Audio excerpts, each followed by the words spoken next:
Hello guys, in this video I'm going to show you how to select the color scheme on the Sygic application.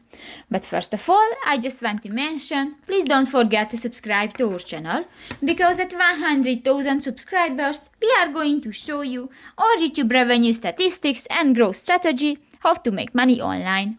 So let's jump into it. First of all, open the application on your device. Click to the three lines at the upper right corner of the screen and go to the Settings button. In the General section, you can find the View and Units option, and you can find the first button, the Color Scheme. Click that and you can select the switch automatically, the system default, the day or the night, and just select one, for example the system default, and done. So that's pretty much it for this video guys. See you in the next one. Bye bye.